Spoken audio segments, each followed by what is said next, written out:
سرخ عروسی لباس میں ملبوس سر تا پیر خود کو سجائے وہ پتھرائی کیفیت میں مبتلا خود سے کچھ دوری پر کھڑے اس وجیہہ مرد کو یکٹک دیکھ رہی تھی جس نے چند لمحے قبل اسے اپنے عقد میں قبول کرتے ان دونوں کی محبت کو امر کیا تھا، اور اب وہ اسی محبت سے منہ موڑتے اپنا دامن آزاد کرواتے بڑی محفل میں اسے رسوا کرتے، اسے دھتکار رہا تھا۔ بوری کاجل سے لبریز نگاہوں میں یک لخت نمی نے اپنی جگہ بنائی تھی۔ افروز لبوں نے ہلکی سی جنبش کی، پتھر بنے وجود میں ہلچل ہوئی۔ وہ قدم روانگی سے بڑھاتے درمیان میں حل فاصلہ مٹائے اس کے بے حد نزدیک آتے، اس کی سرمئی آنکھوں میں اپنی آنکھیں گار گئی۔ میرا کیا قصور؟ حلق سے بامشکل آواز برآمد ہوئی۔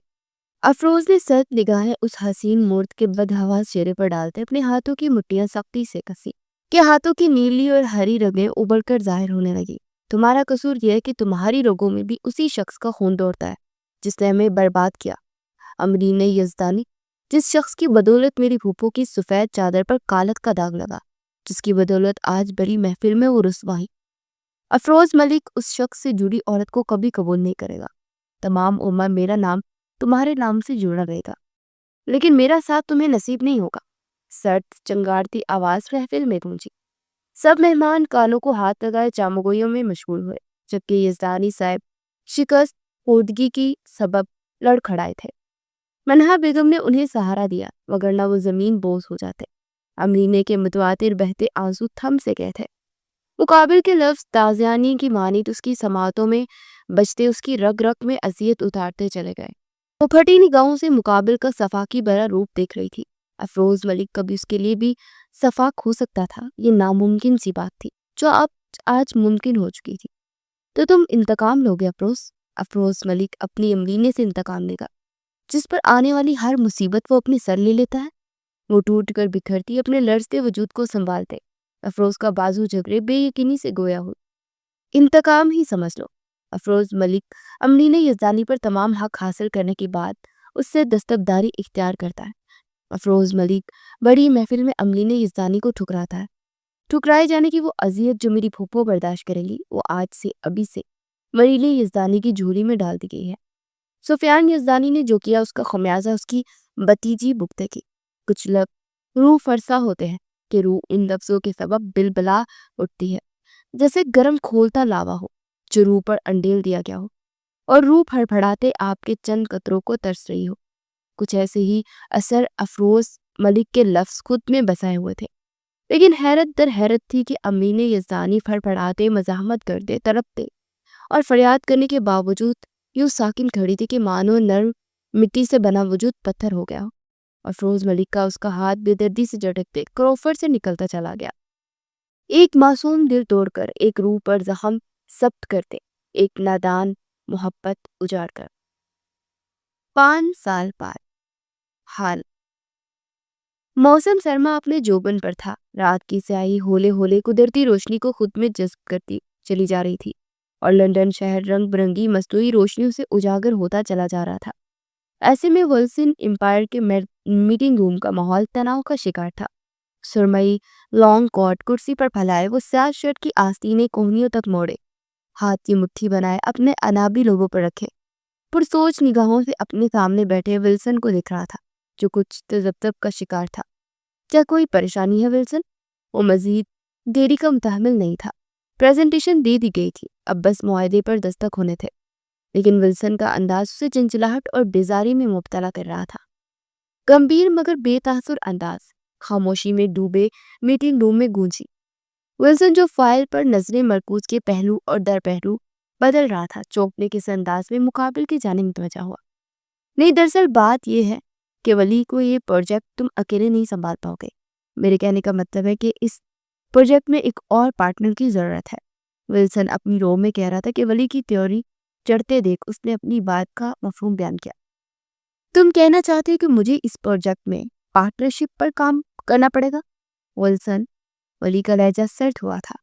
یہ سال کا سب سے بڑا ٹینڈر تھا جسے کسی صورت وہ ہاتھ سے جانے نہیں دے سکتا تھا۔ بالکل، اور پارٹنر میں منتخب کر چکا ہوں، کچھ ہی دیر میں تم ان سے ملاقات کر سکتے ہو۔ ولسن نے سنجیدگی سے جواب دیا۔ اور اگر میں حصہ داری قبول نہ کروں تو؟ ولی نے کرسی کی پشت سے ٹیک لگائے ایک آئی برو جھکاتے سوال کیا۔ تو پھر یہ ٹینڈر تمہارے ہاتھ سے نکل جائے گا، ولسن نے دو ٹوک جواب دیا۔ ولی لب بھیج گیا تھا، اسے حصہ داری قطعی پسند نہ تھی، جو ہو مکمل ہو اس کا، ورنہ نہ ہو۔ اپنے بزنس کو مزید بڑھانے کے لیے اسے اس ٹینڈر کی ضرورت تھی۔ اب اسے اپنی عادت کے برخلاف حصہ داری برداشت کرنی ہی پڑنی تھی۔ کون ہے پارٹنر؟ صبر کے کڑوے گھونٹ بھرتے ولی کرسی کی پشت سے ٹیک لگائے مستصور ہوا تھا۔ ویلسن اس سے قبل اس کے سوال کا جواب دیتا۔ میٹنگ روم کا دروازہ کھلا اور لمحے کے 13ویں حصے میں ایک مسحور کن مہک نے میٹنگ روم کی فضا میں گھلتے اعصابوں کو بوجھل کیا۔ کرسی کی پشت سے ٹیک لگائے بیٹھے ولی نے بھی جاری کے عالم میں گہرا سانس اس معطر فضا میں بڑھتے چہرے کا رخ موڑے دروازے کی جانب دیکھا، جہاں جلوہ فروز ہوتا نسوانی خوشبو میں رچا بسا وجود اس کی تاثرات میں تیزی سے بدلاؤ لانے کا سبب بنا۔ اعصاب جو چند پل پہلے ہی بوجھل تھے وہ چٹک اٹھے۔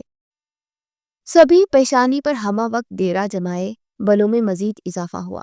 بے تاثر نگاہوں میں شناسائی کی گہری رمق چلملائی، پھر ایک فنا کر دینے والا جذبہ جس کی شدت اس قدر تھی کہ پل میں نگاہوں میں سرخ ڈوروں نے اپنی جگہ بنائی۔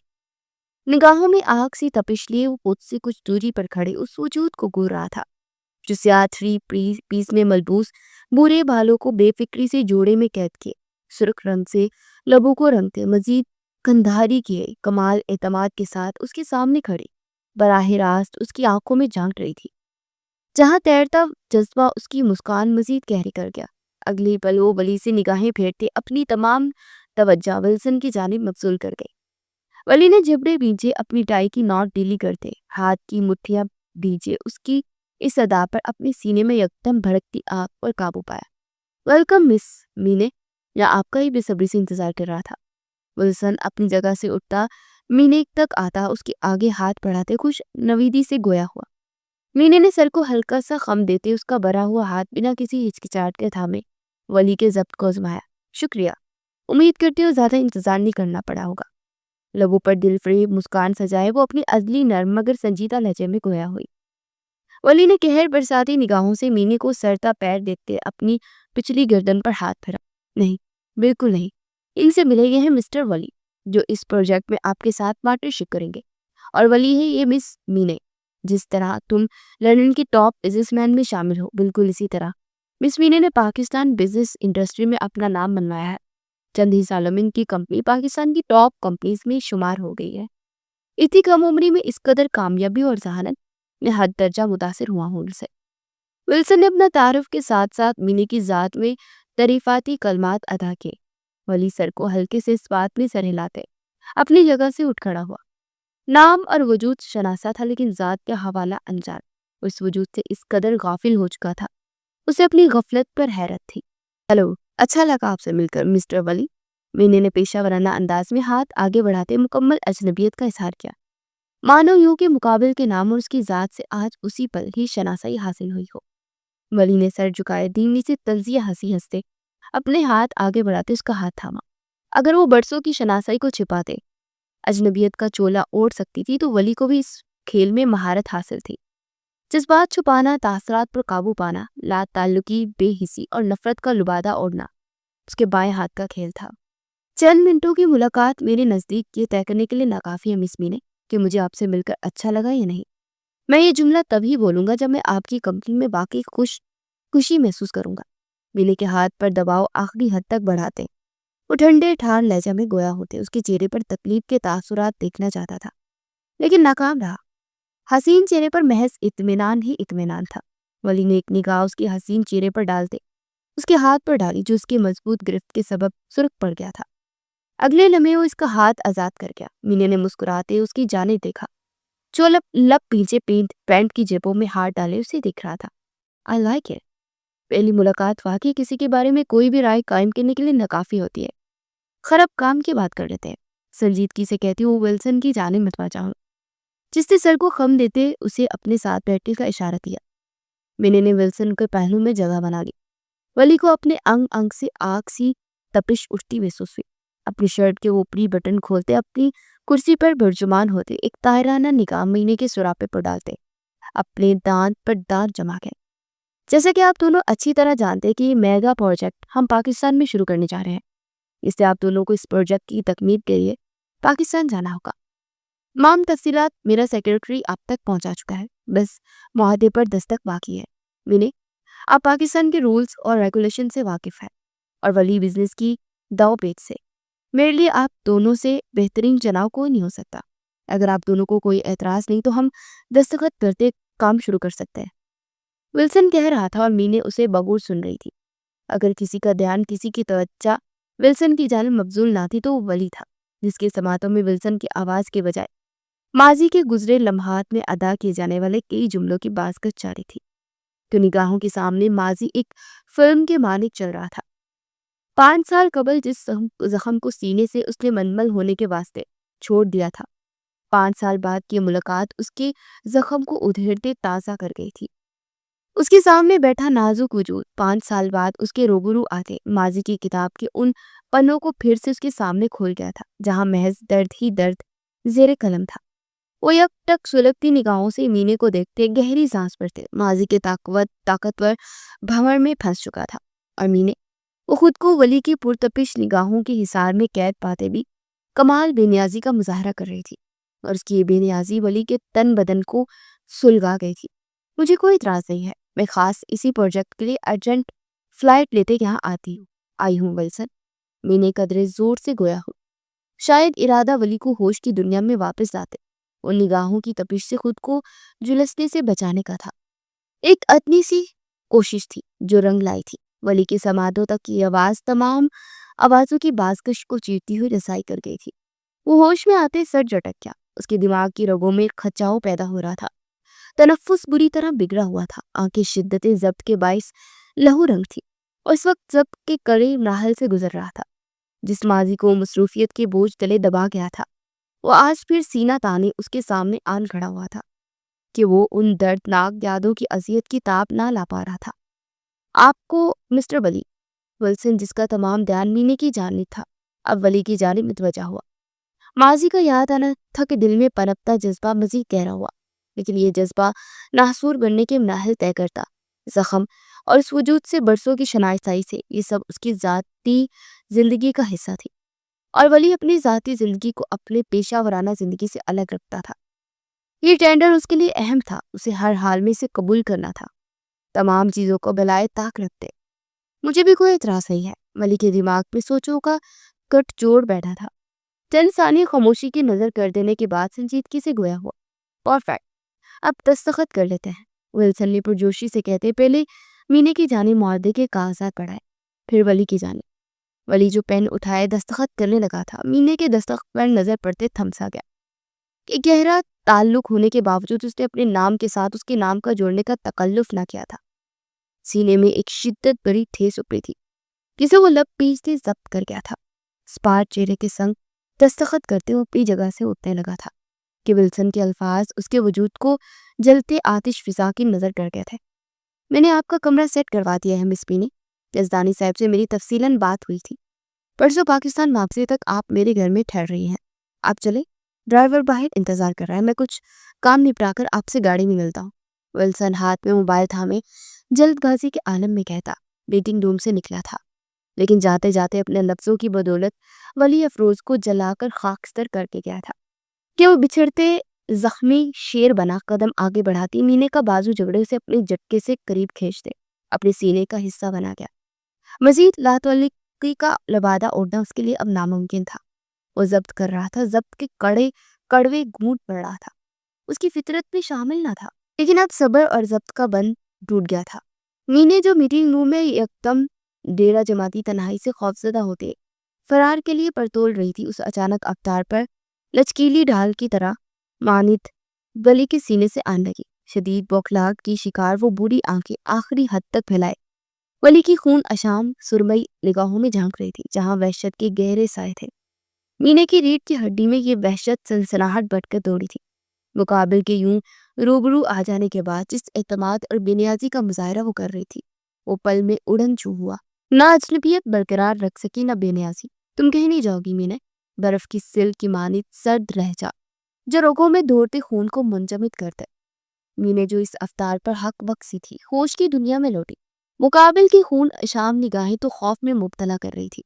اس پر تضاد اس کی دہکتی سانسیں مزید بوال جان بنی تھی۔ مینے کو اپنا چہرہ ان دہکتی سانسوں کے سبب جلستہ محسوس ہوا۔ وہی مقابل کا استحقاق برا لہجہ اس کے سینے میں تیش و اشتعال کا الاؤ جلا گیا۔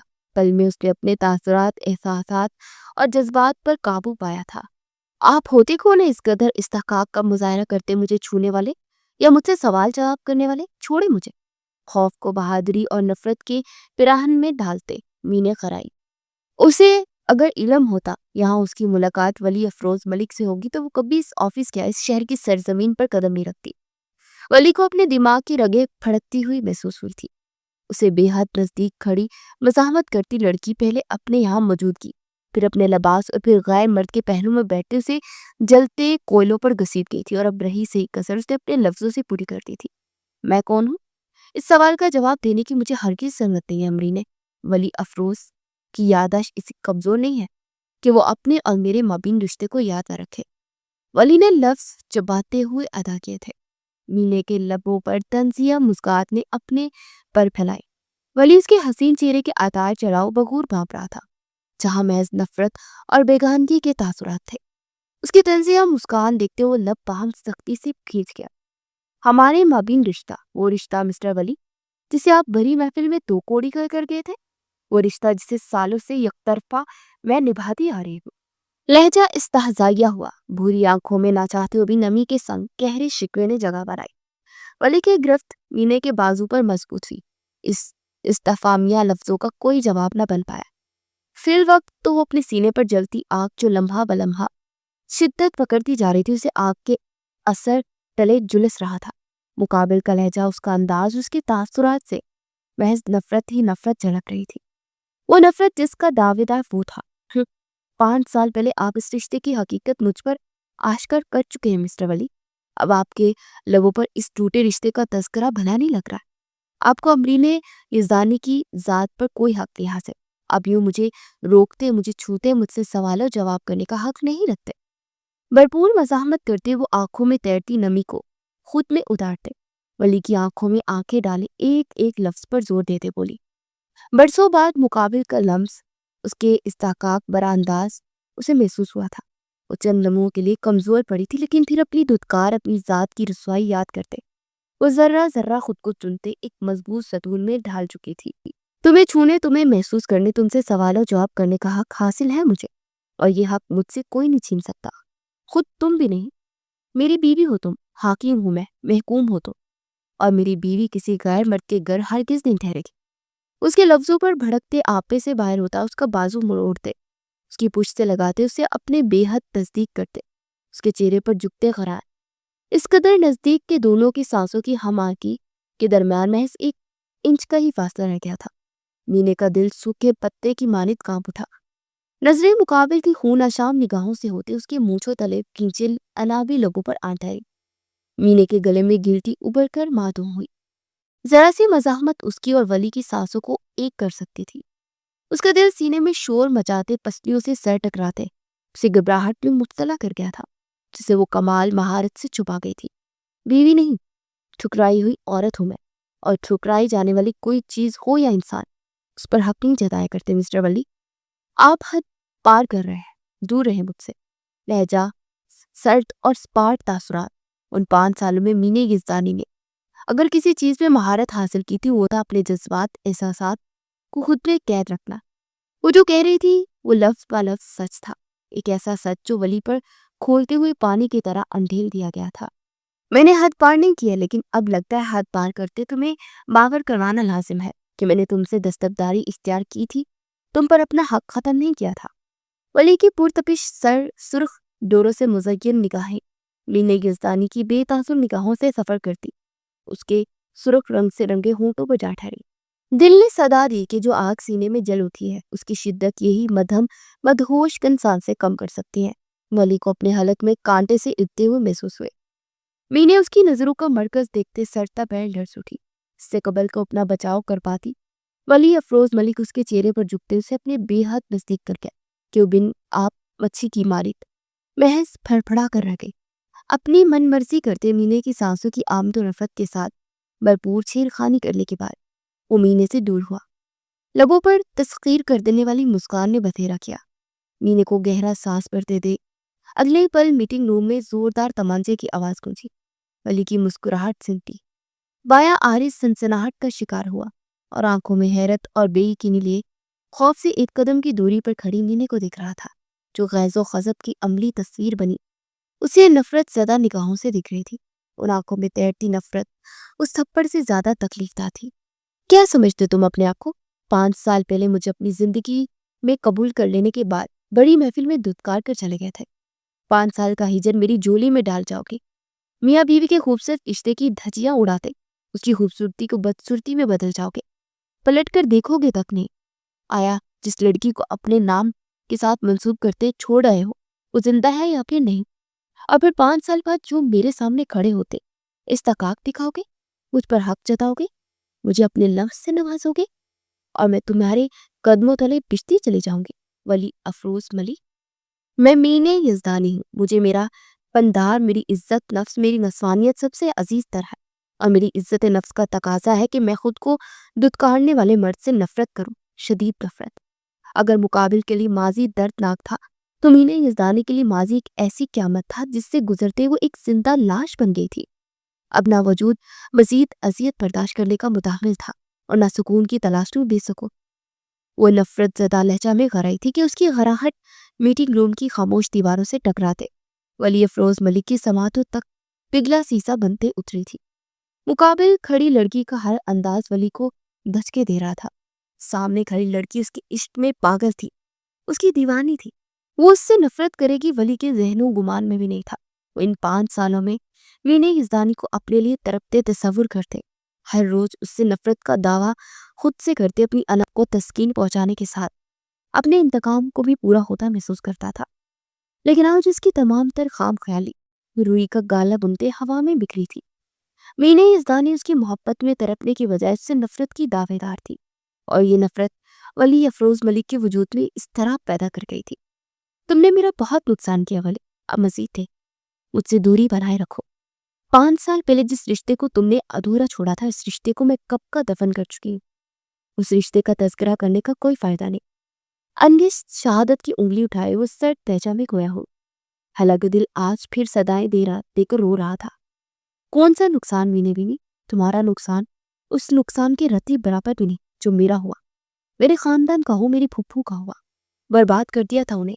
گناہگار نہ ہوتے ہوئے بھی ان کی ذات سوالیہ نشان بنی، بھانت بھانت پر کی بولیاں بولی گئی، ان کے کردار پر سوال اٹھائے گئے، ان کی پاکیزگی کو شک کی نگاہ سے دیکھا گیا۔ بابا کا سر شرم سے جھک گیا۔ خاندان بھر کے سامنے وہ سر اٹھانے کے قابل نہیں رہے۔ ایسی رسوائی اور ذلت کا سامنا کرنا پڑا۔ پھپھو اور بابا نے اپنے آپ کو حرام موت مارنا چاہا، اور تم کہتی ہو کہ تمہارا نقصان؟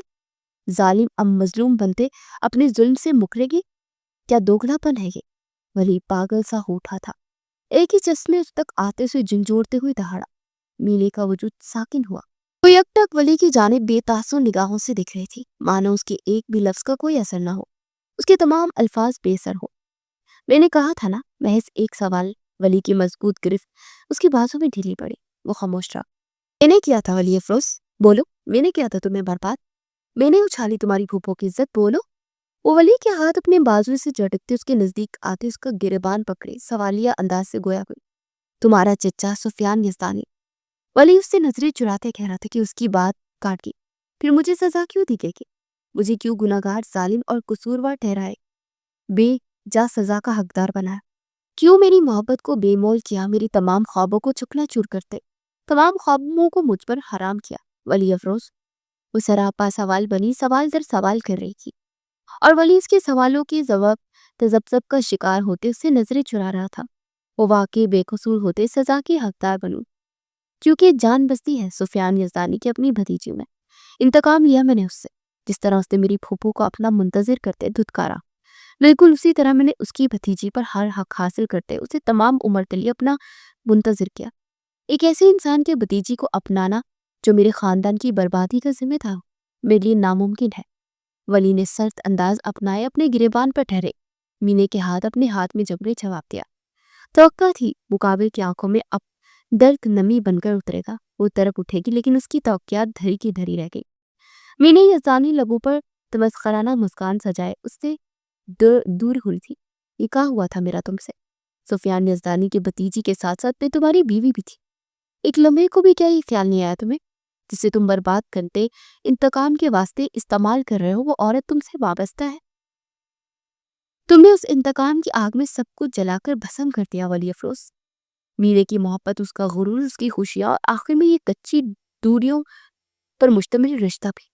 مینے یزدانی جو تم سے بے تحاشا محبت کی دعوے دار تھی آج تم سے شدید نفرت کرتی ہے، شدید۔ وہ جھوٹ کہہ رہی تھی، دل نے فوراً مزاحمت کرتے انحراف پڑتا، دھڑکنیں حد درجہ تیز دھڑکتے اسے اس کے جھوٹ کا احساس دلا رہی تھی، لیکن دل کی سننے والی مینے اب مر چکی تھی۔ یہ مینے جو ایک مضبوط ستون کی مانند کھڑی تھی، یہ ہر بازی دماغ سے کھیلنا چاہتی تھی۔ ولی کو لگا کسی نے تیز دھار آلے سے اس کے وجود کے 100 ٹکڑے کرتے ہوں۔ خود نفرت کا راگ الاپنا اس کے لیے ممکن تھا، لیکن مینے یزدانی کے لبوں سے نفرت کا اظہار سننا اس کے لیے ناقابل برداشت۔ میں مان ہی نہیں سکتا کہ مینے ولی سے نفرت کر سکتی ہے۔ تم آج بھی مجھ سے محبت کرتی ہو۔ یہ نفرت کا اظہار محض اپنی کمزوری کو چھپانا ہے۔ تم یہاں تک آئی ہی میرے لیے ہو، میرے نزدیک آتے تم اپنی موجودگی پر مجھے کمزور کرتے، مجھے میرے انتقام سے قدم پیچھے موڑ لینے پر مجبور کرنا چاہتی ہو، اور ایسے میں ہرگز نہیں ہونے دوں گا۔ مجھے تمہاری موجودگی سے ذرا برابر بھی فرق نہیں پڑتا۔ ولی افروز ملک سفیان یزدانی سے جڑی ہر چیز سے نفرت کرتا ہے، پھر چاہے وہ ایک طویل عرصے تک اس کی محبت ہی کیوں نہ رہی ہو۔ مینے جو تکلیف اسے سونپی تھی اسے سود سمیت لوٹانا تھا۔ وہ لفظوں کا زہر اس کی رگ رگ میں اتار رہی تھی، تو ولی بھی اپنے لفظوں سے اس کی رگ رگ میں اذیت بھرتا چلا گیا۔ مینے کی دھڑکن لہجے بر کو ساکن ہوئی تھی۔ یہ سچ ضرور تھا کہ وہ نفرت کا جھوٹا اظہار کر رہی تھی، لیکن یہ سچ نہیں تھا کہ وہ یہاں اسے مجبور کرتے واپس حاصل کرنے کے واسطے آئی تھی۔ سر جھکائے دھیما سا ہنستے مینے نے اپنے سینے پر بازو پاتے مقابل نفرت کا اظہار اب کیا تھا۔ وہ تو میٹنگ روم میں قدم رکھتے ہی اس کی آنکھوں میں نفرت اور انتقامی جذبہ دیکھتے اپنی زخمی روح پر مزید ایک زخم ثبت ہوتا محسوس کر رہی تھی۔ غلط فہمی ہے تمہاری۔ اگر مجھے پتا ہوتا اس پروجیکٹ میں میرے پارٹنر تم ہو تو میں اس پروجیکٹ سے پیچھے ہٹ جاتی۔ یقین کرو مجھے اب تمہارے ساتھ کی تمنا ہے، نہ ہی مجھے تم سے نفرت اور محبت سے کوئی سروکار ہے۔ تم میرے پروجیکٹ پارٹنر ہو اور اس کے علاوہ ہمارے مابین کوئی رشتہ نہیں۔ مینے نے سنجیدگی سے کہتے اس کی غلط فہمی دور کرنے کے ساتھ ساتھ اسے باور کروایا کہ جس رشتے کو وہ ادھورا چھوڑ گیا تھا اس رشتے کو مکمل کرنے کی چاہ اب اس کے اندر دم توڑ چکی ہے۔ مقابل کھڑا شخص اب محض اس کے لیے ایک انجان مرد تھا۔ ولی کی رنگت اہانت کے سبب سرخ ہوئی، ہاتھوں کی مٹھیاں سختی سے بیچے وہ لہو رنگ نگاہوں سے مینے کی جانب دیکھ رہا تھا۔ جو اپنی بات مکمل کرتے پلٹ گئے کہ ایک کچھ حال یاد آنے پر وہ تھم۔ کبھی کبھار آنکھوں دیکھا بھی جھوٹ ہوتا ہے ولی افروز ملک، کیا پتا جنہیں تم مظلوم سمجھ رہے ہو وہ ظالم ہو، اور جو تمہیں نظر میں ظالم کہہ رہے ہیں وہ مظلوم۔ دروازے کے نوب پر ہاتھ رکھتے مینے نے پلٹتے ایک نگاہ ولی کے سرخ چہرے پر ڈالتے سنجیدگی سے کہتے دروازہ کھولے قدم آگے بڑھائے۔ ولی اس کے لفظوں پر لہجے بھر کے لیے ٹھٹک سا گیا تھا، لیکن اگلے پل سر جھٹکتے وہ ہاتھ کی مٹھی بنائے دیوار پر مار گیا۔ میں نفرت کرتا ہوں تم سے، شدید نفرت۔ یزدانی خاندان کے ہر فرد سے مجھے نفرت ہے، بے تحاشا نفرت، جو اپنے کیے گئے ظلم کو ماننے سے انکاری ہے، بے حس اور بے ضمیر لوگ ہیں، اور تم بھی ان میں شامل ہو۔ مجھے میرے انتخاب پر افسوس ہے، مجھے میری محبت پر افسوس ہے مینے یزدانی۔ انتقام پورا ہوگا، میں مرتے دم تک تمہیں اپنی بیوی کا درجہ نہیں دوں گا، تم تا عمر میری منتظر رہو گی، الوری افروز ملک تم پر ایک نگاہ کرم نہ ڈالے گا۔ ٹھکرائے جانے کی اذیت، دھتکارے جانے کی اذیت سے سفیان یزدانی تمہاری صورت گزرے گا۔ 5 سال قبل میں قید گوشت کا لوتھڑا تھا جو محض خون کی روانی کا کام سر انجام دے رہا تھا۔ وہ آج اپنی دھڑکنوں کے ساتھ کھیلتے اس کے دل میں ایک کسک، ایک ٹھیس سی ابار رہا تھا۔ یوں لگا مانو ایک ناقابل تلافی نقصان ہوا ہو، زندگی کا حاصل چھین لیا گیا ہو۔ وہ در پر در کے دیوار پر رسید کرتے زیر لب یہی جملے بڑبڑا رہا تھا، اور دل اپنی سرزمین پر دفن اس قبر کی جانب دیکھ رہا تھا جہاں مینے یزدانی کی بے تحاشا محبت مدفن ہو چکی تھی۔ ماضی شہر سے قدرے دور قدرتی حسن کے درمیان بنے اس عالیشان فارم ہاؤس کو خوشیوں نے اپنی باہوں میں سمیٹ لیا تھا، یوں کہ وہاں کا ہر مکین مسرت میں ڈوبا رہا تھا۔ آخر کو ملک خاندان کے لاڈلے اکلوتے سپوت کا نکاح جو تھا، وہ جو اس کی محبت سے کس قدر خوش نصیب تھا اور جس کو چاہا تھا اسے پانے جا رہا تھا۔ فارم ہاؤس کے 3 کمرے اندھیری رات میں منور تھے۔ اپنی عروسی جوڑے کو باہوں میں رکھے امرین نے یزدانی لبوں پر حسین مسکراہٹ سجائے، جاگتی آنکھوں سے مستقبل کی حسین خواب دیکھتی اپنی بے شمار دھڑکنوں کو اعتدال میں لانے کی سعی کر رہی تھی۔ تو دوسری جانب ولی افروز ملک اپنی محبت پر تمام حق حاصل کرنے کی خاطر بے چین سا تھا۔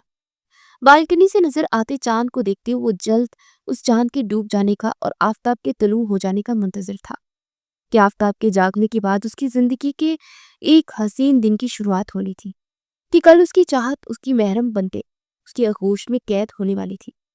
جبکہ تیسرے کمرے میں بیڈ پر دراز وجود بے چینی کے عالم میں کروٹ در کروٹ بدل رہا تھا۔ نیند آنکھوں سے کوسوں دور تھی اور اضطراب نے وجود کو جگڑ رکھا تھا۔ ایک دم کمرے میں موبائل کی بجتی ٹون گونجی۔ بیڈ پر دراز وجود برق رفتاری کا مظاہرہ کرتے سائڈ ٹیبل سے موبائل اٹھا گیا۔ اسکرین پر جگمگاتا پیغام پڑھتے سرمئی آنکھیں الوہی چمک سے پر ہوئی، گلابی لوگوں پر دل فریب مسکان نے بسیرا کیا۔ اگلے پل وہ جلد بازی کا مظاہرہ کرتے بیڈ سے اٹھتے، سائڈ ٹیبل پر پڑے کچھ کاغذات اور اپنا دوپٹہ اٹھاتے، سینے پر پھیلاتے دروازے کی جانب پڑے، دروازے کی پٹپا کرتے راہداری میں دائیں بائیں محتاط نگاہوں سے دیکھتے سے دبے دبے قدم آگے بڑھائے۔ حسین چہرے پر گھبراہٹ کے گہرے آثار نمایاں تھے، جبکہ نگاہوں میں خوف کی رمق۔ وہ سانس روکے قدم بڑھاتی پچھلی لان میں نکل آئی، کھلی فضا میں قدم رکھتے اس اپنی روکی سانس بحال کرتی، اپنی سبھی پیشانی پر آیا پسینہ صاف کرتے۔ وہ تلاشی نگاہیں پورے لان میں دہرائی، جب ایک اندھیرے گوشہ میں نظر پڑتے وہ زندگی سے بھرپور مسکان لبوں پر سجاتے تیزی سے قدم آگے بڑھا گئی۔ کسی دن یوں ہی تمہاری ضد اور جنون میری جان لے لے گا مرزا، سیاہ رات کا حصہ بنے سیاہ ہولے کی پشت پر کھڑے ہوتے رخسار نے خفگی سے کہا۔ خیولہ پلٹا اور محبت پاش نگاہوں سے گلابی قمیض شلوار میں ملبوس اس حسن کی مورت کو دیکھا، جس کا چاندنی کی ماری تمکتا حسن لان کے اس اندھیرے گوشہ میں بھی واضح تھا۔ مجبور ہوں، تمہیں دیکھے بنا چین نہیں آتا اور بے چینی مجھے یہاں کھینچ رہی ہے، مرزا نے بھوجل لہجے میں دل فریبی سے کہتے اس کی کلائی جگڑے اس کے اپنے نزدیک کھینچا۔ رخسار مسکراتی اس کے گلے میں باہیں ڈال کے محبت کھینچ رہتی ہے، یہ مطلب آنکھوں کو چھوٹا کیے منہ بناتے ہوئے سوال کیا، تمہاری طلب کھینچاتی ہے، پھر جب تک تم پہنچ جاتا ہوں تو فطرت کہتی ہے کہ مطلب بھی پورا کر لیا جائے۔ لائی ہو کاغذات؟ انتہائی بے باکی کا مظاہرہ کرتے مرزا نے جھکتے رخسار کے لبوں کو چومتے ایک آنکھ بند کر دیکھا۔ رخسار اس کی حرکت پر سرخ پڑتے نفی میں سر لاتے اپنے ہاتھ پہ قید کاغذات اس کی جانب بڑھا گئے۔ کاغذات پر نظر پڑتی مرزا کی آنکھیں چمک اٹھی۔ اسی پل اگر رخسار محبت کی پٹی اپنی آنکھوں سے اتارتے مرزا کی آنکھوں میں جھانک لیتی تو جان پاتی کہ محبت محض ایک کھیل ہے، مقصد تو سعید ملک کی بربادی اور محرف ہو۔ بھائی کو بہت نقصان ہوگا اس سے مرزا، وہ بغاوت کرتے سعید ملک کے پروجیکٹس کی فائل اس تک پہنچا تو چکی تھی، لیکن اندر کے ہی ضمیر جو مسلسل ملامت کر رہا تھا اسے بے چین کر گیا تھا۔ اور مجھے فائدہ تمہارے لیے کیا اہم ہے، میں یہ تمہارا بھائی؟ مرزا نے اس کے ہاتھ سے کاغذات تھامتے اپنی جیب میں ڈالتے سنجیدگی سے پوچھا۔ تم اہم ہو، رخسار نے بنا لمحہ ضائع کی جواب دیا۔ مرزا جس کے تیور اس کی بات پر بگڑے تھے مسکرا اٹھا۔ تمہاری یہی ادا مجھے باتی ہے رخسار ملک، مرزا بیگ کے لیے خود کو بھی لٹاتے دلکشی سے کہتا وہ اس کی باہوں میں بڑھتے حرام حلال بلائے اپنے نفس کی تسکین پہنچانے لگا، اور رخسار اس کی جھوٹی محبت اور فریبی وعدوں کی قسموں کے جال میں پھنستے سمجھ بوجھ بلائے اس کی ہاتھوں کی کٹپٹی بنتے اس کے اشاروں پر ناچتے اس کے ہر عمل کا ساتھ دیتے رب کی بنائی گئی حدوں سے تجاوز کرتے حرام کاری کے ایک ایسے اندھیرے کنویں میں گرتی چلی گئی جہاں سے واپسی ناممکن تھی۔ مرزا بیگ اور سعید ملک کے درمیان سالوں سے چلتی آ رہی دشمنی اب اس حد تک مضبوط ہو گئی تھی کہ دونوں ایک دوسرے کو برباد کرنے کے لیے ہر حد سے گزرنے کو تیار تھے۔ دشمنی کی وجہ محض حسد جلن تھی، جو سعید ملک کو کامیابی اور ترقی کی راہوں پہ گامزن دیکھ مرزا بیگ کے سینے میں جاگ اٹھتی تھی۔ اس حسد جلن میں پاگل ہوتے مرزا بیگ نے کئی پروجیکٹس ملک صاحب سے چھیننے کی کوشش کی تھی، جن میں وہ ایک وقت میں ناکام رہا تھا۔ وجہ مرزا یزدانی تھے۔ جتنی گہری مرزا بیگ اور سعید ملک کی دشمنی تھی، اس سے کئی گنا گہری مراد یزدانی اور سعید ملک کی دوستی تھی۔ جہاں کہیں ملک صاحب پر مصیبت آتی یزدانی صاحب ڈھال بن جاتے، اور جب یزدانی صاحب پریشانیوں کے گھٹن راستے سے گزرتے تو ملک صاحب ان کی ہمراہی بن جاتے۔ اسی دوستی کو تعمر محفوظ کرنے کے لیے اب دونوں خاندان اپنی اولادوں کو ایک دوسرے کے ساتھ جوڑ رہے تھے۔ تضاد تو یہ تھا کہ یزدانی صاحب کی بیٹی امرین یزدانی اور ملک صاحب کا بیٹا ولی افروز بھی ایک دوسرے کی محبت میں قید تھے، اس لیے یہ فیصلہ آسان تھا۔ کل امرین اور ولی کا نکاح تھا۔ نکاح کی تقریب کا اہتمام شہر سے قدرے دور فارم ہاؤس میں کیا گیا تھا۔ مرزا بیگ چھوٹے چھوٹے وار کرتے ملک صاحب کو زخم پہنچانا بچاتا آیا تھا، لیکن بڑے نقصان کے لیے اسے کسی مہرے کی ضرورت تھی، اور وہ مہرہ اسے رخسار ملک صاحب کی ایک لوتی بیٹی کی صورت میں ملا تھا، جسے اپنی محبت کے فریب میں قید کرتے وہ اپنے تابع بنا گیا تھا، جو سانس بھی مرزا کی مرضی سے بڑھتی تھی۔ رخسار کو جذباتی اور جسمانی طور پر وہ اپنا تابع کرتے، اس سے کئی اہم کاغذات اور معلومات حاصل کر چکا تھا، جس سے حالیہ کچھ ماہ سے وہ ملک صاحب کو نقصان پہنچا رہا تھا، اور رخسار دل کی کچی سرزمین پر مرزا کے نام کا پھول اگاتے، اسے اپنا ہمدرد ہمراہ سمجھتے، اس کے ہر کہے پر عمل کرتی چلی جا رہی تھی، یہ جانے بنا کہ جس محبت کو وہ دم بھرتی ہے وہ جھوٹی ہے۔ یہ محبت کی حسین وادی نہیں، یہ فریب کا ایک دلدل ہے جہاں وہ دھنستی چلی جا رہی تھی۔ دونوں دنیا مافیہا سے بیگانہ ایک دوسرے کی ذات میں گم تھے۔ جب قدموں کی چاپ سنتے دونوں کروٹ کھاتے ایک دوسرے سے دور ہوئے تھے۔ مرزا کے چہرے پر گڑبڑاہٹ ذرا تاثرات نے بتھیرا کیا، جبکہ رخسار کی سرخ و سفید رنگت زرد پڑی۔ سفیان کی آنکھوں سے نیند کوسوں دور تھی۔ چند پلوں کے لیے تازگی بخش فضا میں بڑھتے سانس خاطر وہ لون میں آیا تھا۔ چہل قدمی کرتے وہ پچھلے لون کی جانب چلا آیا، جہاں ایک سنسان گوشہ میں دو سایوں کو نازیبا حرکات سرزر کرتا دیکھ اس کے ماتھے پر بلوں کا جال بچھا۔ وہ عجلت بڑے قدم اٹھاتے ان تک پہنچا، اس سے قبل کہ وہ آواز دیتا۔ اس کے قدموں کی آڑ سے چونکتے غفلت سے نکل آئے تھے۔ رخسار کے ہوائیاں اڑے چہرے پر نظر پڑتے سفیان کو حیرت کا جھٹکا لگا۔ شدید بے یقینی میں مبتلا کر دینے والا چہرہ مرزا بیگ کا تھا۔ کوئی نہیں واقف تھا کہ مرزا بیگ اور ملک صاحب کے درمیان حائل اس دشمنی کی دیوار کی بابت جو ہر گزرتے سال کے ساتھ اونچی ہوتی چلی گئی۔ اس سے قبل کہ سفیان کچھ کہتا، مرزا تیز تراڑی کے مظاہرہ کرتے بجلی کی تیزی سے بھاگتے دیوار ٹھلانگ گیا، اور سفیان اس کی برق رفتاری سے حیرت میں ڈوبا سب سمجھنے کی کوشش میں الجھا ہوا تھا کہ رخسار کے دماغ نے تیزی سے کام کرتے اس آنے والے لمحے کا اندازہ لگاتے اپنی بچاؤ کی راہ ڈولی۔ دیکھتے ہی دیکھتے اس نے اپنے بال بگاڑتے اپنے آستین نوچ پھاڑ پھینکی، ناخن اپنی گردن پر گاڑتے اپنا حلیہ پتھر کرتے چیخو پکار شروع کر چکی تھی۔ سفیان جو حیرت کا مجسمہ بنا ساکن کھڑا تھا، اس کی حرکات و سناک دیکھتے گوشت میں لوٹ آیا تھا۔ یہ کیا کر رہی ہو تم؟ خاموش ہو جاؤ، سفیان چیخا تھا، لیکن رخسار مسلسل چیختے آہو پکار کر رہی تھی۔ اپنے کمرے میں بیڈ پر دراز ولی رخسار کی چیخیں سنتے فوراً آواز کا تعین کرتے لان کی جانب بھاگا۔ امرینے کے ہمراہ وہاں باقی سب بھی نیند سے بیدار ہوتے فوراً لان کی جانب دوڑے، جبکہ سفیان کے ہاتھ پاؤں پھول گئے تھے۔ دیکھو، تم جو ظاہر کرنا چاہتی ہو اس سے تم میرے ساتھ ساتھ اپنی زندگی بھی برباد کرو گی رخسار۔ اگر تم مرزا کو پسند کرتی ہو تو میں ملک انکل سے بات کروں گا، ڈرو مت، میں تمہارا راز نہیں افشا کروں گا، لیکن جو تم کر رہی ہو اس سے باز آ جاؤ، یہ صحیح نہیں۔ سفیان ایک ہی جست میں اس تک آتے دھیمے مگر سنجیدہ آواز میں اسے باز رہنے کو کہہ رہا تھا۔ رخسار نے ایک نظر اپنے سامنے کری سفیان پر ڈالی، پھر عین اسی وقت لان میں قدم رکھتے ولی پر۔ اگلی پل وہ چیختی ہوئی ولی کی جانب آگی، ولی مجھے بچاؤ، یہ مجھے مار ڈالے گا۔ ولی کے سینے سے لگتے رخسار کی چیوں کے درمیان گویا ہو۔ ولی نے سرخ بے یقین نگاہوں سے سفیان کی جانب دیکھا، جو ہذیانی انداز میں زوروں سے نفی میں سر ہلا رہا تھا۔ یہ مجھے رسوا کرنا چاہتا ہے ولی، یہ مجھ سے زبردستی کرنے کی کوشش۔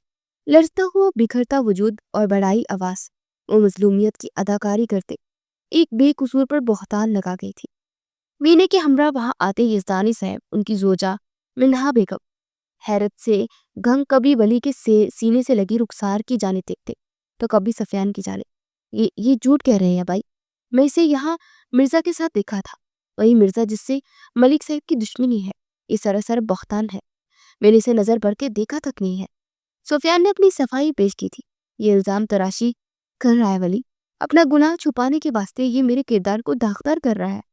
میں لان میں ٹہلنے کے لیے آئی تھی، گھبراہٹ ہو رہی تھی، ٹہلنے کے لیے آئی تھی اور گھبراہٹ تھی، اس لیے میرا تعاقب کیا، پھر مجھے اپنی گرفت میں لیتے۔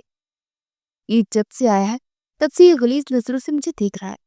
میں نے یہ بات اس لیے کبھی کسی کو نہیں بتائی کہ تمہاری شادی، لیکن آج اس نے ولی کی جانب دیکھتے وہ بے ربط جملے ادا کر رہی تھی، اور ولی خون جھلکاتی رنگت دیے سفیان یزدانی کو قہر برساتی نگاہوں سے دیکھ رہا تھا۔ آپ میرا یقین کرے بھائی، میں نے کچھ نہیں کیا۔ میں عورت کی عزت، اس کے تقدس سے واقف۔ میں کسی عورت کی جانب نگاہ اٹھا کر دیکھنا تک نہیں چاہتی، گجا کے اس کے ساتھ جاتی۔ سفیان آگے بڑھتے یزدانی صاحب اور مینے کی جانب دیکھتے کہہ رہا تھا، جبکہ ملک صاحب اس کی بات پر درستگی سے کاٹی تھی۔ یزدانی، جو تمہارے بھائی نے حرکت کی اس کی معافی نہیں، موت ہے۔ بات مزید بڑھے گی، بدنامی بھی اتنی ہی پھیلائے گی۔ اس بات کو رات کے اسی وقت اندھیرے میں ختم کر دو۔ کل کے اجالے میں تمہارا بھائی میری بہن کو قبول کرے گا۔ اسے بخشنے میں تمہارے تمام احسانات اور دوستی کا قرض اتارا ہوں۔ ملک صاحب کی بات سنتے سفیان نے نفی میں سر ہلایا، جبکہ مینے خاموش نگاہوں سے ولی کی جانب دیکھ رہی تھی، جس کی نگاہوں میں یک لخت امڑ آنے والی نفرت۔ اسے لگا مانو اس کا دل کسی نے پیروں تلے رون دیا ہو۔ بابا، یہ آپ کیا کہہ رہے ہیں؟ ولی ہرگز ان کے فیصلے سے مطمئن نہیں ہوا تھا۔ وہی رخسار بھی دل ہی دل میں تڑپ اٹھی تھی۔ بات بڑھنے سے روک رہا ہوں میں۔ ولی، جس نے میری بیٹی کو داغدار کرنا چاہا، وہی اب میری بیٹی کو اپنی زوجیت میں لیتے عزت کی چادر اوڑھے گا، اور پھر تمہارا اور مینے کا رشتہ بھی جوڑا ہے۔ دوستی ختم کر کے بھی تو یہ رشتہ ختم نہیں نہ کر سکتا۔ پوری برادری مدعو ہے، کس کو جواب دوں گا؟ اور یزدانی طرف اٹھے تھے۔ ان کی بات پر بنا کسی وضاحت کے انہوں نے سفیان کو قصوروار مانتے دوستی تک ختم کرنے کا خیال ظاہر کر دیا تھا، جبکہ مینے کو اپنے قدموں سے جان نکلتی محسوس ہوئی۔ جو رشتہ ابھی تک بنا بھی نہ تھا، اس کے توڑنے کی بات کی جا رہی تھی۔ بھائی، میں یہ نکاح نہیں کروں گا، مجھ پر اعتبار کرے۔ بے اعتباری کی مارتے مجھے اس کی طرف آنکھ اٹھا کر اس نے دیکھا تھا۔ سفیان نے ایک بار پھر وضاحت دی۔ اپنے بھائی کی آنکھوں میں بے اعتباری دیکھتے اس کا دل کٹ کر رہ گیا تھا۔ نکاح نہیں کرو گے تو تم پھر برباد ہوتا دیکھنا چاہو گے اپنی بھتیجی کو، جسے تم نے اپنی اولاد بن کے پالا تھا، رسوا ہو جائے گی، وہ مر جائے گی۔ تمہیں رخسار سے نکاح کرنا ہی ہوگا ہر حال میں۔ یقین ہے ہمیں، یقینی الزام یا سچ میں کچھ نہیں جانتا، واقف ہو تو اس بات سے کہ میں اپنی بیٹی کو اجڑتا نہیں دیکھ سکتا۔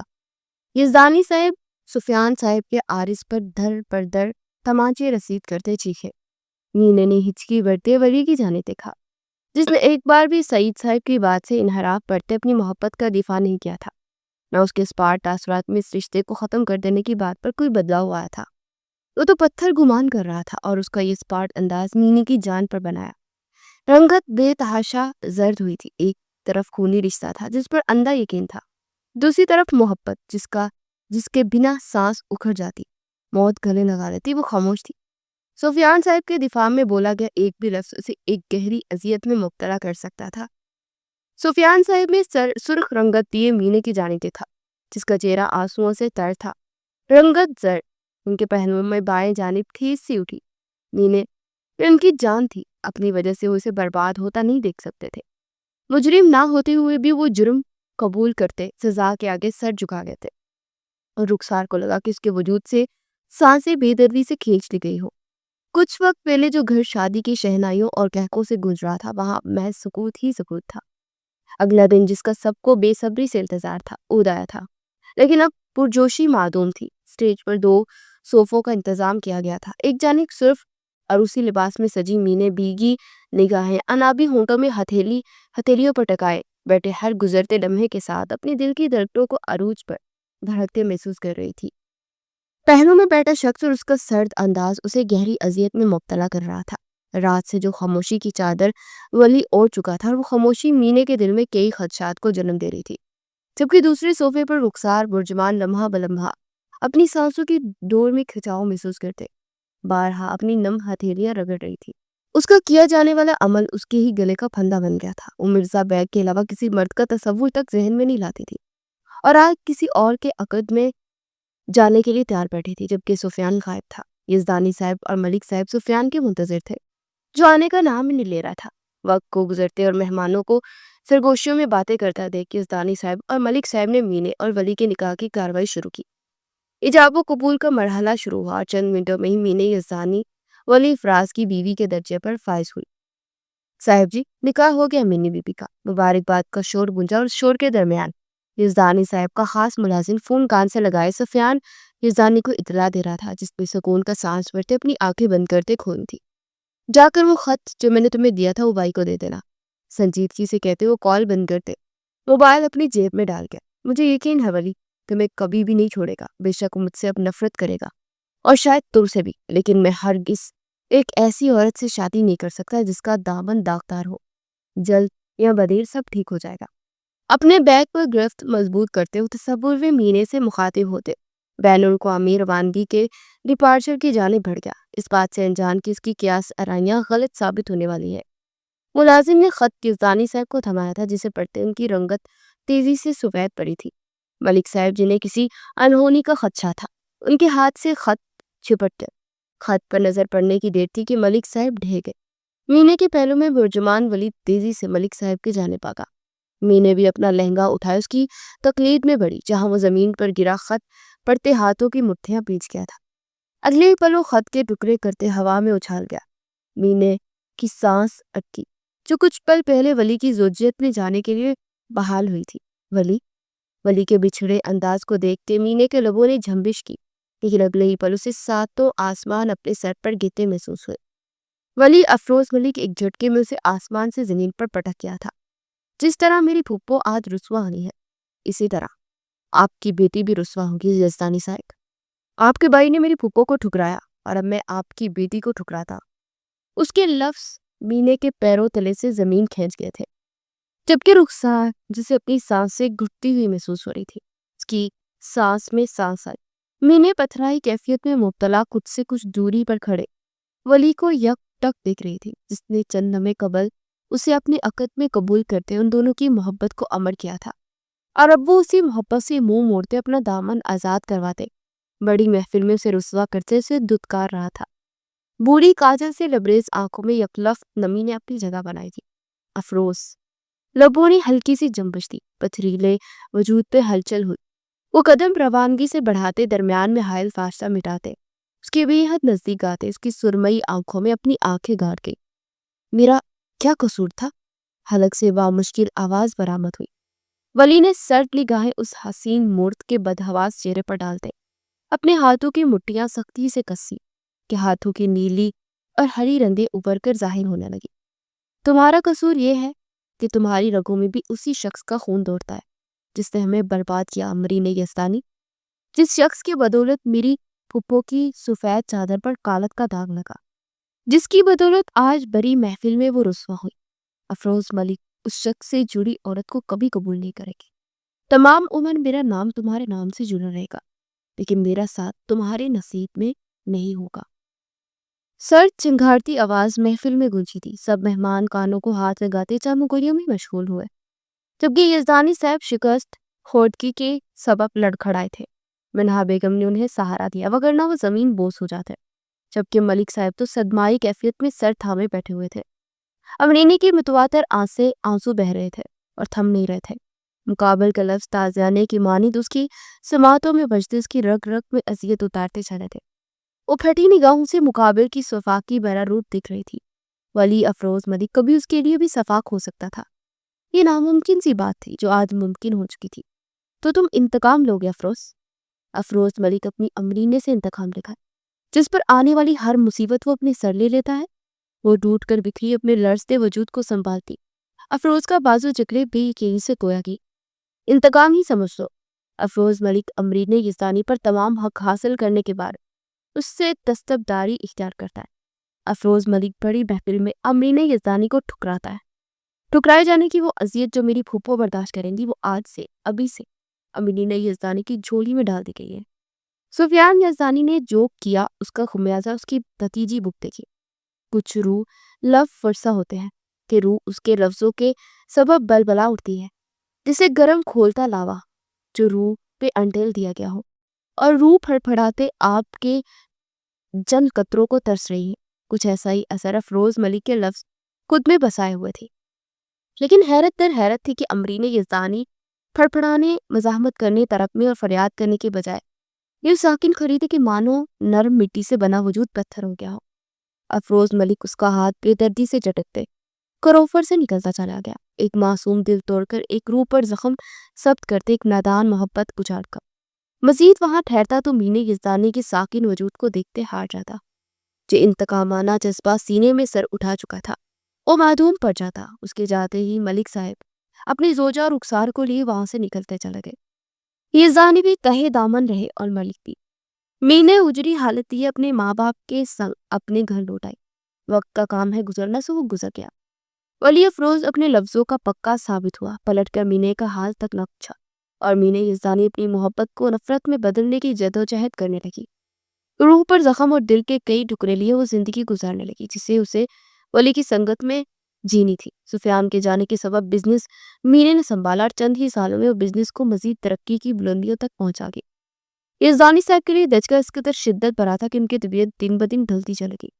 تمام ذمہ داریاں مینے کے ناتواں کندھوں پر آن ٹھہری، جس کا بوجھ اٹھاتے اٹھاتے وہ نازک جان ہر خوشی خود پر حرام کر دے۔ یہ 5 سال مینے کی زندگی میں کئی اتار چڑھاؤ لائے، جو اس کی زندگی کو یکسر بدل گئے۔ وہ اپنے احساسات خود تک محدود رکھنے لگی۔ وہ محبت کی یادوں کو ایک صندوق میں قید کرتے، اپنے دل کے ایک سنسان گوشہ میں چھپاتے، خود پر بے حسی کا لبادہ اوڑھتے۔ وہی دوسری طرف ولی اپنی محبت کو اپنے دل کی سرزمین میں دفن کرتے، اپنی محبت پر فاتحہ پڑھتے، خود کو مصروفیت میں الجھا گیا۔ لیکن یہ مصروفیت اور 5 سال پہلے کا ہجر بھی اس کی انتقام کی آگ کو ٹھنڈا نہ کر سکا۔ اپنی محبت کا گلا اس نے خود گھونٹا تھا، اپنی گھر برباد خود کیا تھا، جس کی کسک سینے میں جاگتی تھی، لیکن وہی اپنا انتقام یاد کرتے اسے اپنا کیا ہر ردول جائز لگتا تھا۔ وہ مینے سے نفرت کا دعویٰ کرتا تھا۔ یہ نفرت کا دعویٰ اس کی انتقام کی آگ کو مزید بڑھانے، اسے واپس مینے کی جانب لوٹنے سے روکتا تھا۔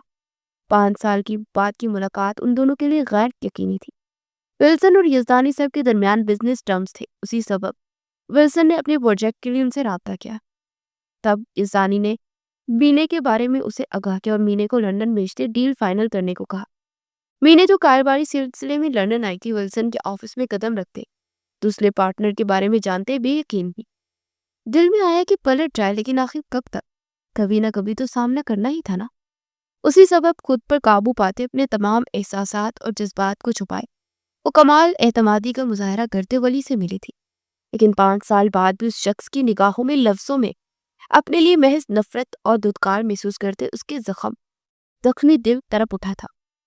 وہی ولی کا دل بھی آپے سے باہر ہوتے، مینے کو 5 سال بعد اپنے روبرو دیکھتے، خود میں بھینس لینے پر بزد ہوا تھا، اسے محسوس کرنے پر بزد ہوا تھا، لیکن انا اور انتقام نے اس کے قدم جگہ رکھے تھے۔ وہ 5 سال بعد بھی اسے دھتکارتے، اس سے نفرت کا اظہار کر کے گیا تھا، لیکن اس بار نفرت کے اظہار میں جواباً نفرت کا اظہار سننے کو ملا تھا، جو ولی افروز ملک کو مسترد کر گیا۔ دونوں اپنے احساسات اور جذبات پر بند باندھے نفرت کے راستے پر گامزن تھے، جس کی منزل کیا تھی کسی کو معلوم نہیں تھا۔ وہ دونوں اس وقت سائٹ ایریا پر موجود تھے۔ دونوں کے درمیان پچھلے 1 ماہ سے ایک بے نام خاموشی نے اپنی جگہ بنا لی تھی۔ وہ ایک دوسرے سے لا تعلق ہوتے ہوئے بھی ایک دوسرے سے جڑے ہوئے تھے۔ ولی دن بدن تڑپ رہا تھا، وجود کو بے چینی نے جگہ رکھا تھا۔ 5 سال وہ مینے کو نظر انداز کرتا آیا تھا تو اتنی تکلیف نہ ہوئی تھی جتنی گزرے ان دنوں مینے کی نظر اندازی کے سبب وہ محسوس کر رہا تھا۔ اب بھی انجینئر سے بات کرتے اس کی نگاہ گاہے بگاہے سبز شلوار قمیض میں ملبوس مینے کی جانب اٹھ رہی تھی، جس کی ذات کو سرے سے نظر انداز کے زیر تعمیر بلڈنگ پر ایک تارانہ نگاہ ڈالے بلڈنگ میں داخل ہوئی تھی۔ ولی لب پیچ گیا۔ ان دنوں اس کا دل بے قابو ہو چکا تھا۔ مینے کے لمس اس کی قربت کے لیے ترس رہا تھا، تڑپ رہا تھا، جس پر بند باندھتے اور اپنی انا کا پرچم بلند کر چکا تھا۔ سر اوور لوڈ کی وجہ سے 5ویں مالے کی چھت پر کریک آیا ہے، کسی بھی وقت کچھ بھی ہو سکتا ہے۔ مینے کی بوجھل ہوتی پشت سے نظریں ہٹاتے کچھ اہم پوائنٹس انجینئر سے ڈسکس کر رہا تھا، جب ایک مزدور ہانپتا ہوا ان تک آتے گویا ہوا۔ ولی نے بے ساختہ بلڈنگ کی جانب دیکھا۔ تمام مزدوروں کو وہاں سے نکالو جلدی۔ انجینئر شدید پریشانی میں مبتلا چیخا، جبکہ ولی کی سرمئی نگاہیں بلڈنگ پر جمی تھی، جہاں سے دھیرے دھیرے ملبہ گرنا شروع ہو چکا تھا۔ نگاہوں کے سامنے کچھ پل پہلے کا منظر لہرایا جب مینے بلڈنگ میں داخل ہوئی تھی۔ سرمئی بے تاثر نگاہوں میں تیزی سے ایک تاثر ابھرا۔ اس تاثر کو خوف کا تاثر کہہ سکتے تھے۔ اس کے دل کی دھڑکنیں سست روی سے دھڑکتی اسے نقصان کا اندیشہ دے رہی تھی۔ وہ بھرپور مرد شدید خوفزدہ ہوتے اپنی جان کی پرواہ کیے بنا تیز قدموں سے گرتی بلڈنگ کی جانب بھاگا۔ پیچھے انجینئر اور سٹاف اسے بلڈنگ کی جانب بھاگتا دیکھ چیخ اٹھے۔